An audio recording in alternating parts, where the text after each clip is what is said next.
Ok, entonces vamos a seguir con la lectura de la palabra en el libro de Éxodo. Vamos a continuar esta tarde con Éxodo 27, y ahí vamos a estar viendo el altar, el atrio y el aceite. En el capítulo 26 estuvimos viendo lo que es el tabernáculo en sí y lo que representa para nosotros hoy día. Hoy nos vamos a enfocar en el altar, el atrio y el aceite, que eran cosas que tenían que estar ahí constantemente, tenían un propósito, tenían un trabajo en el tabernáculo. Y vamos a estar mirando qué representan estas cosas para nosotros como iglesia o para nosotros como cristianas. Lo primero que vamos a ver es el altar de bronce. Éxodo 27, de los versos 1 al 8, no habla de este altar de bronce. Era el lugar donde se hacían los sacrificios, donde se mataban, donde se quemaban los animales. Se mataban en las mesas, se quemaban en este altar de bronce. Todos los sacrificios. Era esta caja cuadrada hecha con madera de acacia, pero estaba toda forrado en bronce. Y era sencillamente una caja de madera con una parrilla. No era más nada. Tenía estas dos varas que era por donde se debía cargar, igual que como vimos en el arca del pacto, que también tenía que tener estas dos varas. Los instrumentos que habían en el tabernáculo, todos tenían estas varas porque el tabernáculo había que estarlo moviendo. Entonces necesitaban estas varas para que los sacerdotes cargaran por esas varas estos instrumentos. Así que necesitaban 4 hombres, uno en cada esquina, para cargar cada uno de estos instrumentos que se usaban en la adoración en el tabernáculo.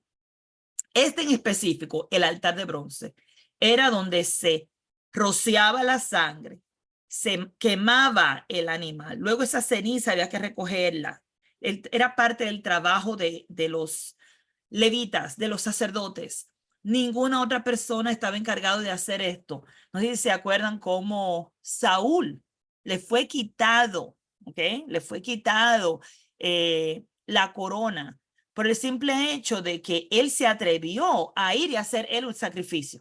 Cuando a él dice Samuel, ¿qué locura has hecho? Es una locura, porque aunque tú seas rey, tú no tienes ninguna autoridad de ir a hacer ese sacrificio. Um, el sacrificio le tocaba a los sacerdotes, ¿ok? Así que vemos la importancia de entender lo que era este altar de bronce. Ese altar de bronce también tenía unos utensilios. Tenía, según el verso 3, tenía calderos, paletas, tazones, garfios y braseros.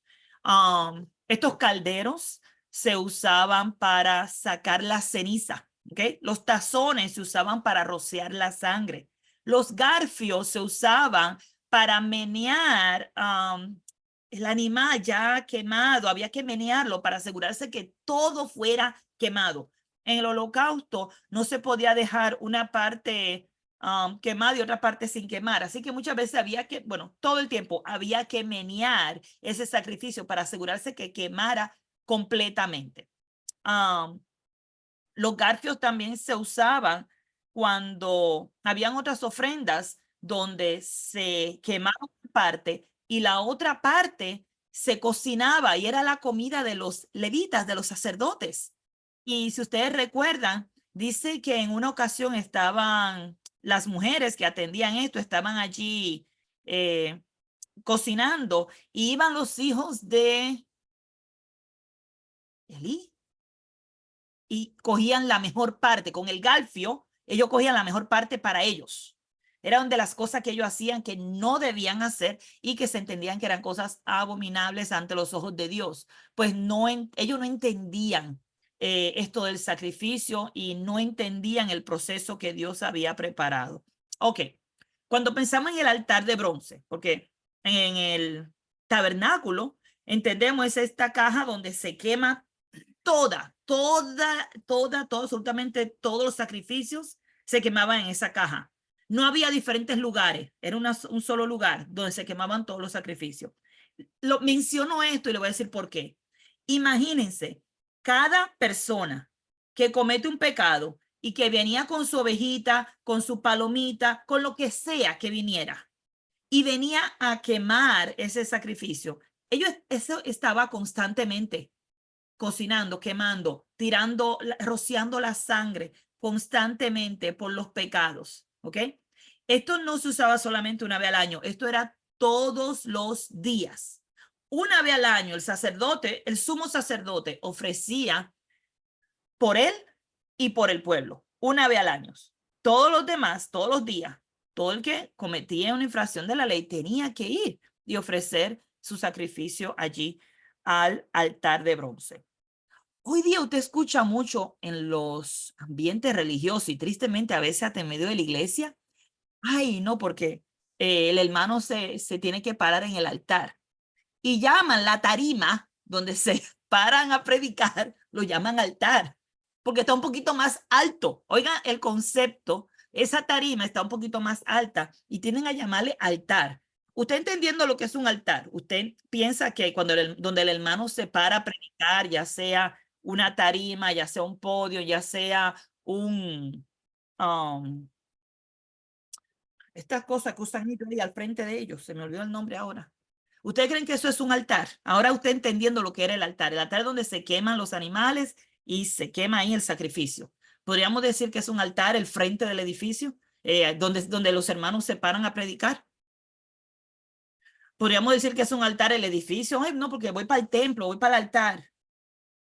Y ahí hay movimiento religioso que mandan a la persona a arrodillarse al altar y van y se arrodillan al altar. ¿Podríamos decir que eso es el altar? A veces no tener conocimiento de algo nos hace hacer burradas. Burradas, porque eso no es un altar. Eso es una tarima.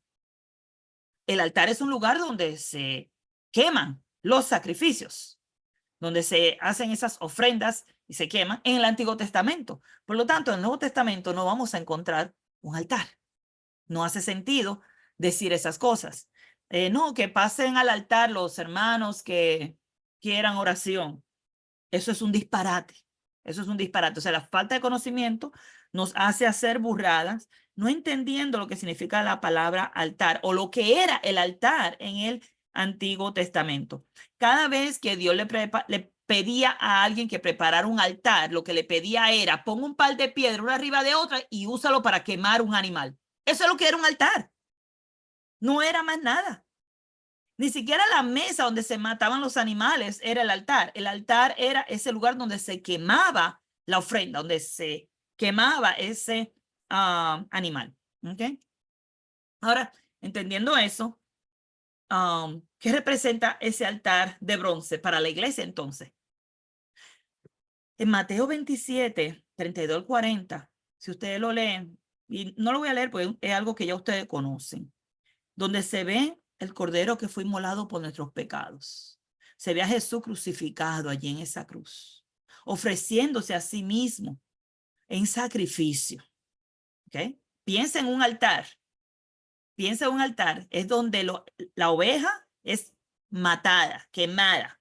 Ahí. Se rocía la sangre del animal. Esto suena bien, como que da cosa, pero es como era y es como es el sacrificio de Cristo. Yo no lo puedo poner como algo pasado, yo lo pongo como algo presente. Y la razón que lo pongo como algo presente, porque en Hebreos 6 dice que cuando nosotros pecamos, nosotros volvemos a sacrificar a Cristo y estamos pisoteando la sangre de Cristo. ¿Ok? Así que tenemos que parar de pecar de forma tal que no sigamos pisoteando la sangre de Cristo. Pero en Tito 2, 13 al 14 dice que Jesucristo, nuestro Salvador, quien se dio a sí mismo por nosotros para redimirnos de toda iniquidad. Él se entregó a sí mismo. Cuando usted va a pensar en un altar, piensa en un sacrificio, piensa en matar, piensa en destruir algo, ofrecer algo a Dios. No puede seguir siendo lo mismo, no puede seguir con esa vida. Y lo digo así porque nosotros llegamos a ser un sacrificio para Dios. Y lo vamos a ver ya mismo en Romano. Cómo nosotros, si nosotros entendemos lo que es el altar, lo que es llevar un sacrificio, lo que Cristo hizo cuando llegó el sacrificio allí a la cruz. Entonces, yo puedo entender mejor Romanos 12 cuando lo leo. Y todo es entendiendo qué era ese altar de bronce en Levítico. ¿Ok? En el libro de Éxodo, también en Levítico está, pero en el libro de Éxodo, cuando nos está hablando de esas instrucciones que Dios le está dando a Moisés para construir el altar de bronce. La razón para construirlo es para matar los corderos, para ese sacrificio. En Hebreos 9, 25 al 26, habla de que Cristo se ofreció a sí mismo, pero no muchas veces como lo hace el sumo sacerdote aquí en la tierra. El sumo sacerdote entra al lugar santísimo una vez al año para ofrecer sangre ajena. Él entraba para ofrecer la sangre de un cordero. Pero Jesucristo, cuando él no entró para sacrificarse muchas veces, desde que se creó el mundo, pero él vino en este último tiempo y se ofreció una vez y para todas, sacrificándose a sí mismo para acabar así con el pecado. Y ustedes dirán, pero Wanda, pero el pecado sigue en el mundo. Sí, pero ya nosotros, los que hemos decidido obedecer, ya no somos practicantes del pecado. Aunque pecamos, ya no practicamos el pecado. No es parte de nuestra naturaleza, o al menos se supone que no sea. ¿Okay? Ahora, cuando usted piensa en el altar, usted puede pensar en esa cruz donde nuestro Señor Jesucristo fue inmolado, donde recibió esa corona de espina,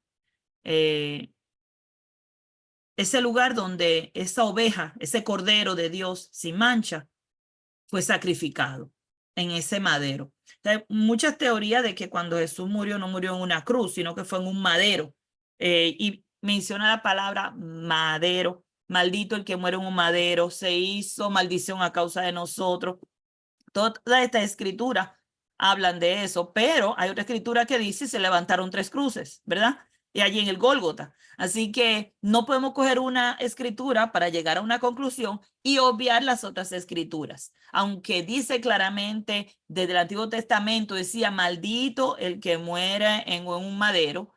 Entendemos que cuando dice que se levantaron allí 3 cruces y que una obviamente estaba Jesús, en la otra 2 habían 2 delincuentes a su lado. No podemos eliminar una de las escrituras. Ahí tenemos que cogerla toda junta y entender que cuando habla de madero está hablando de esa cruz. Así cuando usted piensa en el altar de bronce, que es el lugar donde se ofrece ese sacrificio, piensa en Jesús que ofreció ese sacrificio en la cruz por cada una de nosotros. Ese altar de bronce se derramaba la sangre del sacrificio. Y Hebreo 9:12 dice que no fue por sangre de machos cabríos ni de becerro, sino que, hablando de Jesús, que por su propia sangre entró una vez y para siempre en ese lugar santísimo, habiendo obtenido eterna redención para nosotros. Yo ahora cuando pienso en ese altar, y yo espero que ustedes piensen igual que yo, cuando usted piensa en ese altar de bronce, ya usted no lo ve como una simple caja de bronce con 4 paredes y 4 cuernitos. Ya tu mentalidad no puede ser la misma. O sea, cuando estudiamos la palabra, la idea es que nosotros podamos entender, Señor, de aún desde de los tiempos antiguos, tú estás llevando a tu pueblo a Cristo, llevando a tu pueblo a que vean ese cordero que fue inmolado por nuestros pecados y por medio de él nosotros podemos obtener eterna redención. Y ahora viene la parte para nosotras meditar y aplicarnos a nuestra vida, entendiendo ese altar de bronce, entendiendo la cruz de Jesús y ahora este sacrificio que yo debo hacer. Romanos 12:1 nos habla de que así, hermanos, os ruego por la misericordia de Dios que presenten vuestros cuerpos en sacrificio vivo, santo, agradable a Dios, que es vuestro culto racional. Si nosotras como siervas de Dios no estamos ofreciendo nuestro cuerpo en sacrificio vivo, nosotros no estamos haciendo la voluntad de Dios.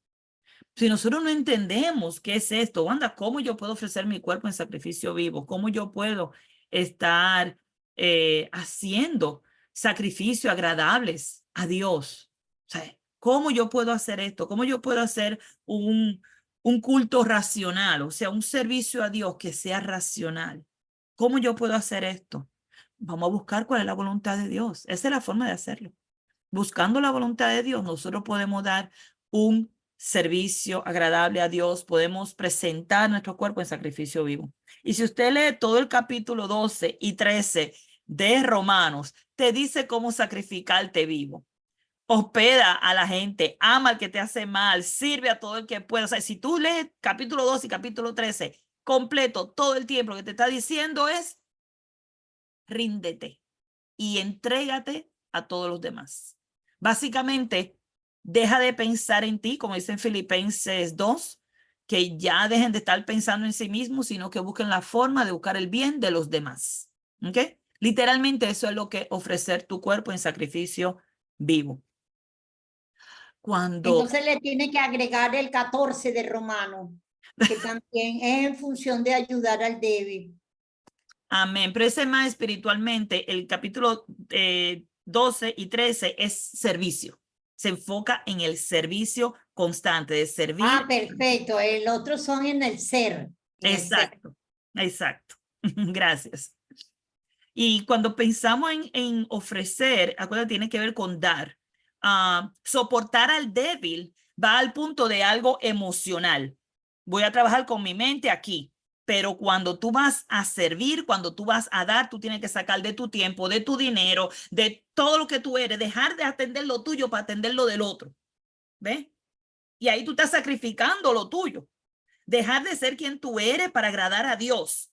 Tú dejas de ser tú y tú te conviertes en las manos de Dios, en los pies de Dios. Salir a predicar el evangelio a otro no es cómodo, no es fácil. Tú tienes que salir de la comodidad de tu casa, tú tienes que ponerte ropa, salir a la calle, caminar, pagar pasaje. Pon la lista de todas las cosas que hay que hacer. No solamente prepararte para estudiar la palabra, más todo lo demás que conlleva, que son sacrificios vivos que tú tienes que hacer en el proceso. Para mí es fácil sentarme aquí y enseñar, pero pregúnteme si yo salgo para la calle a predicar. La verdad es que no, no estoy haciendo ese sacrificio. Si digo que sí, estaría mintiendo. Pero para mí, esto es cómodo. Sentarme aquí a estudiar la palabra es cómodo, porque mi sacrificio es mínimo, no es máximo. Y no piensen que soy tan mala persona. Estoy orando que el Señor me ayude. Empecé a hacer mis primeros pasos de salir a tocar puerta a los vecinos. Salimos ya un día a hacerlo y tenemos todo eso en oración. Y una persona nos contestó que sí estaba interesada en estudiar la palabra, pero no ha tenido un poquito de traba. Así que estoy en procesos que entiendo que son buenos y que son sacrificios agradables a Dios. Salir de mi comodidad para servir a otros. Sí, tenemos que hacer eso. Y de eso que se trata el 12 y el 13. ¿Okay? Entonces, la próxima parte que vemos es el patio o el atrio. Esto está en Éxodo 27, versos 9 al 19. Y hermana, la razón que no estamos viendo que sí, 20 cortinas, que sí, 20 columnas, que sí. Mira, ¿qué representan estas cosas? Es lo que yo entiendo que es importante para nosotros. Porque si nosotros pasamos aquí la hora entera leyendo 20 cortinas, 20 columnas y 10 columnas y 10 cortinas, y mira, no vamos a entender el significado de estas cosas. Cuando vemos el patio o el atrio del tabernáculo, la mayoría de las cosas se hacían en esta área. Bien interesante. Los sacerdotes entraban y salían al tabernáculo. Una vez al año, el sumo sacerdote entraba al lugar santísimo, pero esta parte aquí del atrio, todo el tiempo había gente en esta área de lo que es el patio. Ese patio, todas esas cortinas y columnas que rodeaban el tabernáculo. ¿Ok? Recuerden que el tabernáculo es la casetita que va allá adentro. Aquí adentro, según le había enseñado, donde estaba el altar de bronce y lo que es la de esto de agua, que eso lo vamos a ver después. No lo vamos a ver en el día de hoy. Una breve descripción. Esto tenía 20 columnas por un lado, 10 columnas por otro lado, era en forma de un rectángulo. Todas las columnas eran de bronce, pero las partes de arriba eran de plata. ¿Por qué? No lo sé, pero bien sencillo. La razón que se hizo así es porque fueron las instrucciones que Dios le dio. Y Moisés se encargó de hacer todo según las instrucciones que Dios le dio. Miren qué sencillo. Yo he escuchado gente poniéndole 20,000 definiciones de por qué eran de plata, de por qué eran de bronce, que por qué 20 cortinas. Miren, esos son inventos de la gente. Usted no va a encontrar en la Biblia por qué razón habían 20 cortinas. Es la voluntad de Dios, hágalo así y Moisés así lo hizo, punto. Dejen de estar inventando. Usted se pone a buscar o a escuchar teorías extrañas sin ningún fundamento bíblico, sin ningún fundamento bíblico. Así que esto era solamente el área donde iba a cubrir esa área porque se iba a trabajar. Ellos trabajaban literalmente todo el día en esta área. Aquí se mataban los animales, aquí se hacían los sacrificios. La sangre se roció en un momento cuando se inauguró, se roció adentro de todos los utensilios, pero aquí afuera era el diario vivir de los sacerdotes, ¿ok? Aquí ellos estaban todo el tiempo ofreciendo sacrificios todo el día, ¿ok? Entonces, vamos a pensar en la iglesia como sacerdotes de Dios. Por eso lo traigo. Los levitas eran los únicos que estaban trabajando en este sacerdocio, porque fue la voluntad de Dios así. Ellos estaban todo el tiempo en el tabernáculo, todo el tiempo estaban en ese atrio del tabernáculo, ofreciendo sacrificios cada día. Pensemos como iglesia, hermana. Somos nosotras, igual que los levitas, haciendo sacrificios todo el día. Usted sabe lo que quiere decir estar en el tabernáculo. Cuando hablamos del tabernáculo, ¿quién me puede decir, cuando usted piensa en el tabernáculo, qué es lo que usted va a pensar? ¿Qué es lo que viene a su mente cuando pensamos en el tabernáculo? ¿La presencia de quién? La presencia de Dios. La presencia de Dios. O sea, piense ahora, estos levitas, todo el tiempo en la presencia de Dios.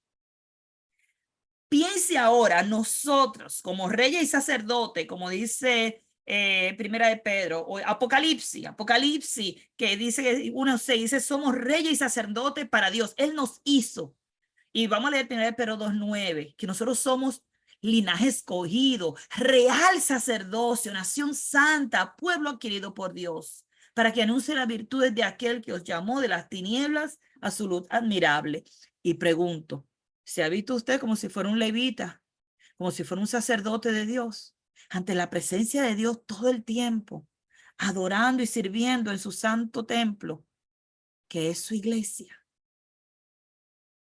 O sea, cuando nosotros miramos el Antiguo Testamento y vemos el trabajo que los levitas hacían, y ahora Jesús dice que Él no ha hecho a nosotros el mismo trabajo de los levitas. A nosotros Él no ha hecho sacerdotes, reyes y sacerdotes, porque somos un sacerdocio real. Mi pregunta entonces, para que cada uno de nosotros hagamos, Padre, ¿estoy yo siendo un sacerdocio real? ¿Estoy yo constantemente consciente de tu presencia, ofreciendo sacrificios vivos que te agraden? ¿Estoy buscando cuál es tu voluntad para poder hacerla? ¿O sigo viviendo según la vanidad de mi mente? ¿O sigo viviendo según vive todo el mundo? Yo sigo la misma carrera, sigo corriendo en las mismas aguas. Nosotros como iglesia, porque podemos hacer este análisis individual, cada una de nosotros, pensando en Romanos 12:1, y podemos pensar nosotros como iglesia, linaje escogido, real sacerdocio. Aquí no le está hablando a una persona sola, está hablando a la iglesia. Somos una nación santa, somos el pueblo de Dios. ¿Estamos nosotros siendo esos sacerdotes que están todo el tiempo ofreciendo sacrificios vivos delante de Dios? ¿O somos sacerdotes a tiempo parcial? O sea, en inglés le llaman part-time. Dominguero, sacerdote dominguero. Sacerdotes domingueros, somos sacerdotes domingueros y algunos miércoleros, o sea, domingo y miércoles, pero la mayoría, ¿no? El domingo, la mayoría el domingo. Algunos van el miércoles, algunos aquí y allá. ¿Qué tipo de sacerdotes somos nosotros? Y esto, claro está, uno puede analizar la iglesia completa, pero yo tengo que empezar conmigo misma, empezar a trabajar conmigo y analizarme yo. ¿Qué clase de sacerdote yo soy? Soy yo ese real sacerdocio que estoy anunciando las virtudes de aquel que me llamó de las tinieblas a su luz admirable. Estar estudiando este Antiguo Testamento, estar estudiando un poco más profundo, no solamente leyendo, sino yendo un poco más profundo, me ha movido a yo salir a tocar puerta a mis vecinos, a salir a hablarle, porque yo quiero anunciarle a ellos las virtudes de aquel que me llamó de las tinieblas y me llevó a su luz admirable. Yo sé que muchos no van a escuchar, pero al que me escuche y me abra la puerta, yo le quiero hablar de esas virtudes de Dios, de esas bondades que Dios tiene conmigo y que quiero compartirla con ellos para que Dios también los tenga con ellos. ¿Qué sacerdote soy yo? De vez en cuando me acuerdo. Los domingos yo voy a la iglesia, ya, hice mi sacrificio del día. ¿Ustedes creen que ir a la iglesia debería ser un sacrificio para nosotros?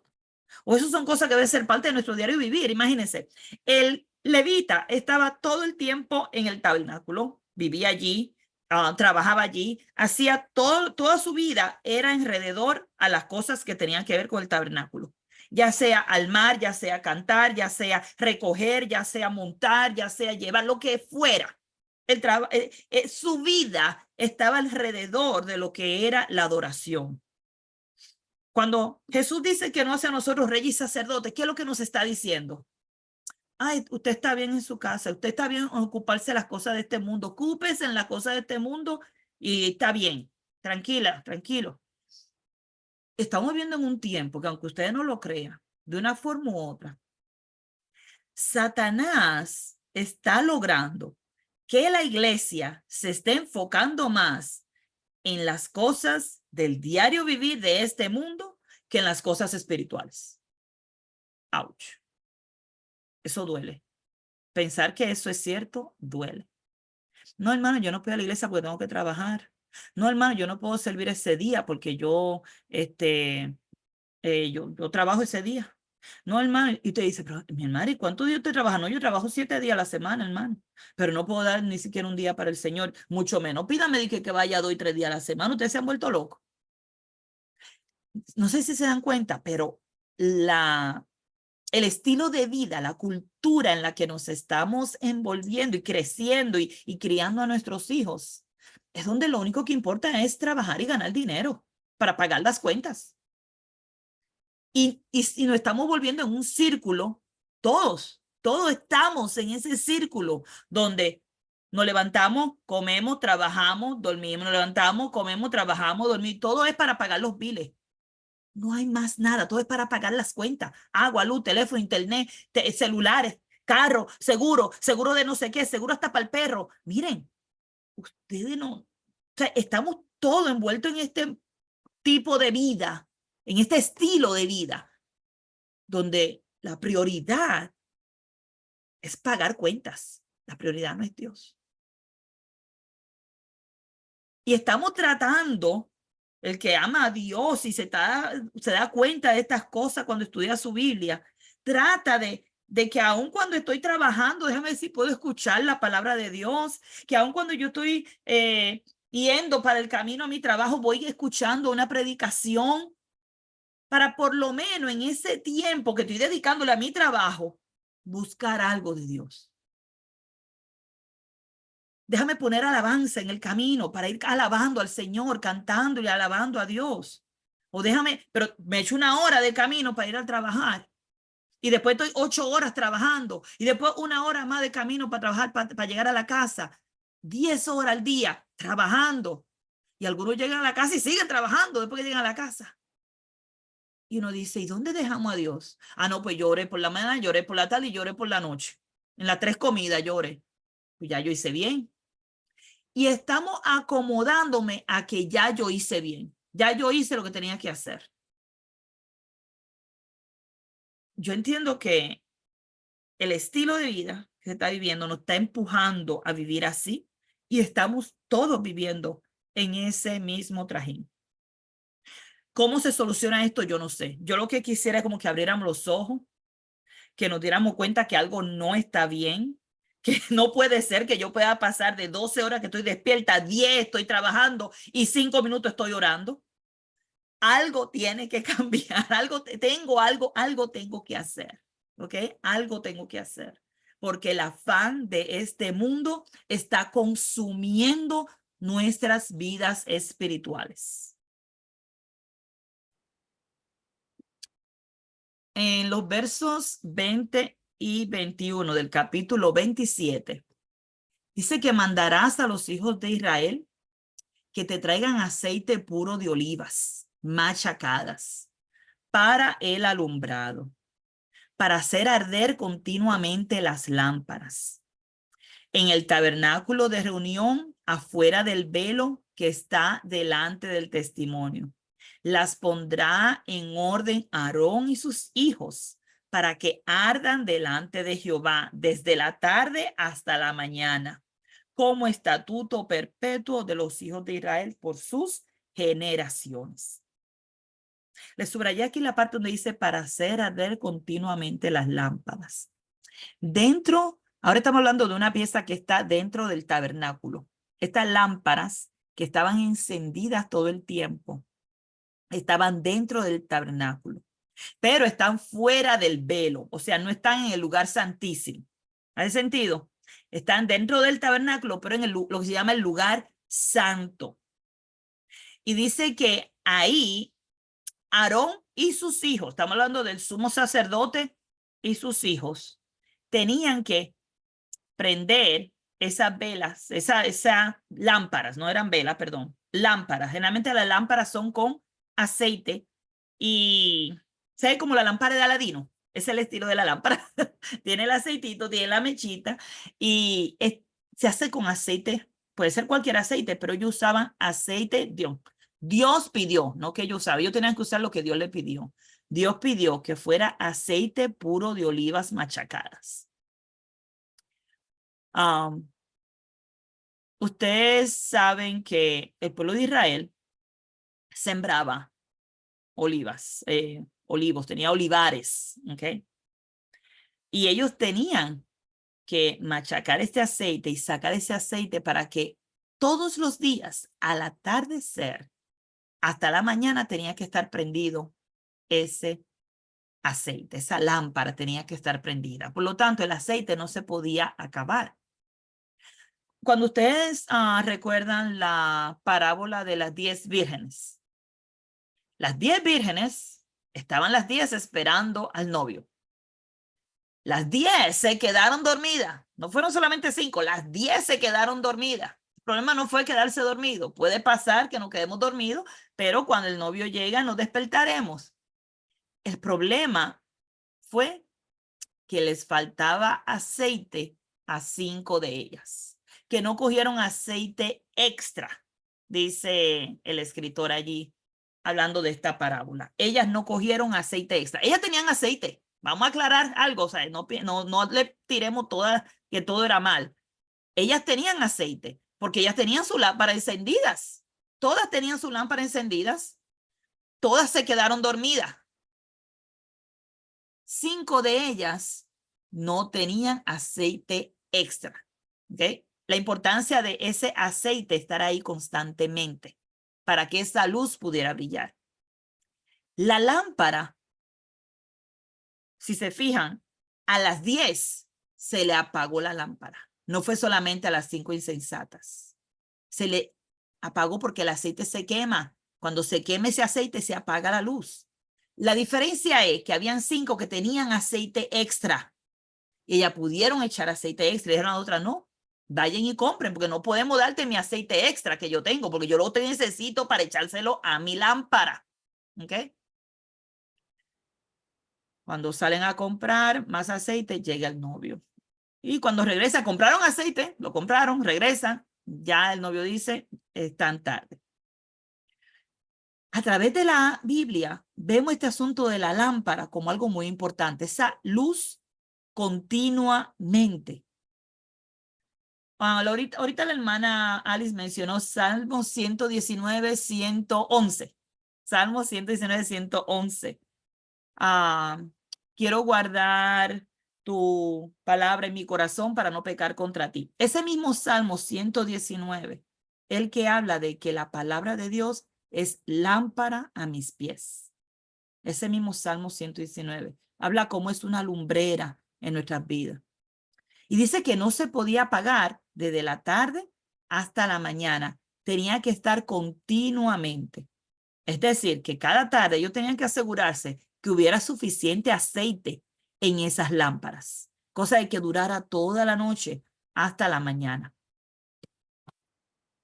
¿Y qué representa esa lámpara para nosotros?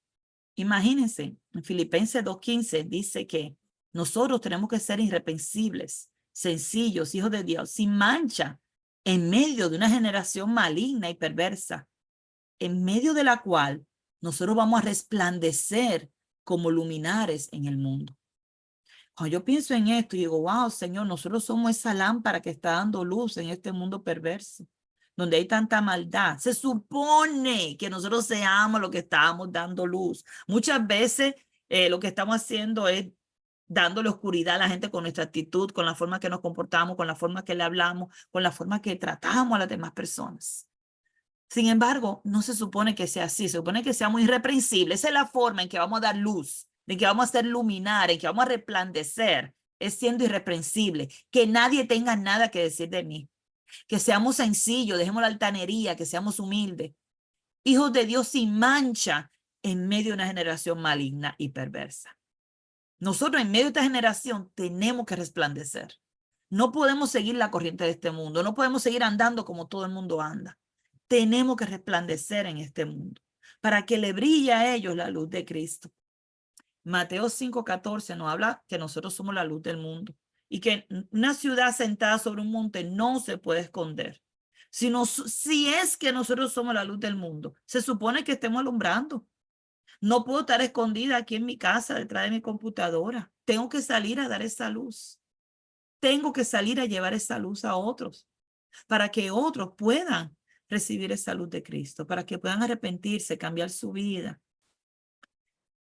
Mateo 5:16 dice que debe brillar, esta luz de nosotros debe brillar delante de los hombres para que vean vuestras buenas acciones y glorifiquen a vuestro Padre que está en los cielos.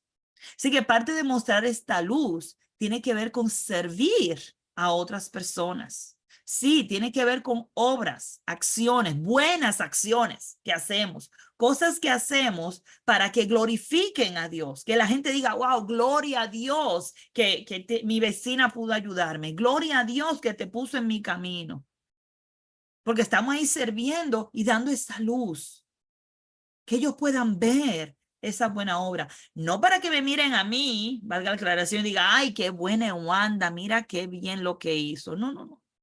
No nos confundamos. La idea de que vean nuestras buenas acciones es para que glorifiquen a nuestro Padre que está en los cielos, no para que me glorifiquen a mí.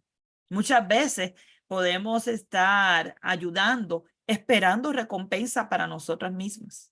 Cuando Dios quiere que nosotros, cuando ayudemos, esperemos que esa persona glorifique a Dios. Y vamos a suponer que la persona viene, ay, Wanda, gracias, ay, qué buena tú eres. ¿A dónde yo debo dirigir toda esa alabanza? Hey, el vecina, dele gracias a Dios. Vecina, el que es bueno es Dios. Él es el que le ha provisto, él es el que le ha ayudado. Si nosotros no hacemos eso, nosotros cogemos la gloria para nosotros. Y entonces estamos quitando la gloria a Dios. Me dice, ay, Wanda, gracias. Y yo, ay, de nada. Ay, yo soy tan buena. ¿Sabes? No, el Señor quiere que nosotros le demos la gloria a Él y que nosotros podamos, sinceramente, porque Él conoce nuestros corazones, que no sea una forma hipócrita. Ay, sí, gloria a Dios, pero nosotros recibiendo la gloria y aceptándola como nuestra, en vez de corazón, de verdad, darle la gloria al Padre, porque de Él es que vienen todas las cosas. Aún lo que tú puedas darle a alguien, realmente viene de Dios que te lo dio a ti. Él es el dueño de todo lo que hay en este mundo, del oro y de la plata y de todo lo que hay en este mundo. ¿Sabes? ¿Qué puedes tú hacer? ¿Cómo que decía allí uno? A ver, después que haya hecho lo que tenía que hacer, siervo inútil soy. ¿Nos consideramos nosotros siervos inútiles? O decimos, no, yo soy la mejor sierva del Señor que hay, muchacha. El Señor sin mí no puede hacer casi nada. Y bueno, ¿cómo fue? No, dejemos la arrogancia, dejemos iniquidad, porque eso es maldad en el corazón. Y realmente hagamos las obras que hacemos buscando que glorifiquen a Dios. Y cuando la gente no lo haga, todavía vamos nosotros a llevar esa gloria a Dios. Que ellos puedan ver, esto es Dios obrando en tu vida, Dios te está amando, Dios te está bendiciendo. Esto no viene de parte de mí, porque hasta lo que yo hago, Dios es que pone en mí tanto el querer como el hacer. Hasta eso viene de Dios. Nosotros por naturaleza somos egoístas, egocéntricos, por naturaleza. Así desde que nacemos. ¿Usted ha visto alguna vez a un bebé pensando, ay, déjame dormir para que mi mamá duerma bien? No, él llora como un loco y despierta a la mamá y despierta al vecino. A él no le importa. A él no le importa. Es egoísta. Esa es la naturaleza de nosotros. Y crecemos con ese egoísmo. En el proceso, nuestros padres nos enseñan que pensemos en los demás, que ayudemos a otros, que nos enseñan a compartir cuando somos chiquititos, que seamos amables con otros. Son cosas que nos enseñan en el proceso. Pero la naturaleza de nosotros es todo para mí. Y muchas veces hasta la gloria. ¿Se acuerdan lo que le pasó a Moisés cuando le fue y le dijo, le sacaremos agua de esta roca, y le dio golpe a la roca? Él cogió la gloria para él, diciendo que él le sacaría agua de la roca. Y a causa de eso, ¿saben qué? Perdió la entrada a la tierra prometida. Perdió la entrada a la tierra prometida. Por un momento de ira, cogió él la honra en vez de darle la honra y la gloria a Dios. Así que nuestras acciones, el propósito de nuestras acciones es que esa persona que recibe ese bien glorifique a nuestro Padre que está en los cielos. Y en Efesios 5:8 habla de que nosotros en otros tiempos éramos tinieblas, mas ahora somos luz en el Señor. Por lo tanto, andemos como hijas de luz. Si nosotros podemos coger este versículo y entender lo que es esa luz que está alumbrando todo el tiempo ante la presencia de Dios. Oigan bien, nosotros somos luz ante la presencia de Dios. Nosotros vamos a darle luz a otros para que glorifiquen a Dios. ¿Ok? Y se supone que nosotros estemos dando luz todo el tiempo, constantemente. O tal vez nosotros somos esos cristianos que a veces damos luz y a veces mandamos rayos, truenos y centellas. Un momento de ira, un coraje, un mal rato. Decimos cosas, esa boca que no debemos decir. Matando con nuestros comentarios, quejándonos. ¿Usted tiene una queja contra el predicador? Vaya y hable con el predicador. Vaya y llévele su queja al predicador. No esté de bochinchero. No sea tiniebla, no sea tiniebla. Ya tú saliste de las tinieblas, tú debes ser luz. No traiga chisme a la iglesia, tú debes ser luz. Anda como hijos de luz. Si no sabe cómo hacerlo, entra a las escrituras y mira la voluntad de Dios para que la haga. Mira la voluntad de Dios para que vivas en ella. Oremos, hermanos. Amantísimo Padre Celestial, alabado sea tu nombre. Gracias, Señor, por tu palabra que nos ayuda a ver tu voluntad. Ayúdanos, Señor, a ser sacerdotes en tu casa. Ayúdanos, Señor, a ser sacerdotes en nuestras casas también, donde nosotros podamos traer tu palabra y podamos hacer sacrificios que, Señor, te glorifiquen a ti. Sacrificios vivos y agradables delante de ti. Te suplicamos, Señor, por tu iglesia, que podamos ser un real sacerdocio santo, que podamos hacer esas ofrendas, Señor, cada día, ese sacrificio cada día, donde ofrecemos nuestros propios cuerpos, Señor, para el servicio de otros, para que otros vean nuestras obras y te glorifiquen a ti, Padre Santo. Ayúdanos, Señor, a ser un sacerdocio real, que realmente, Señor, estamos, no solamente que somos reales porque somos reyes y sacerdotes, pero también que de verdad estamos haciendo el trabajo que debemos hacer. Ayuda a cada una de las hermanas que están aquí, Señor, según vamos estudiando las Escrituras y analizando tu palabra. Que tu Espíritu Santo nos guíe, nos escudriñe, que Señor nos redarguye, que nos instruya en justicia, a fin de que estemos preparadas para toda buena obra, Padre. Gracias, Padre, por tu palabra, gracias por tu amor, gracias por tu cuidado. Y te suplicamos estas cosas y te damos gracias, Padre, en el nombre de Jesucristo, tu Hijo amado, que vive y reina por los siglos de los siglos. Amén. Amén y amén.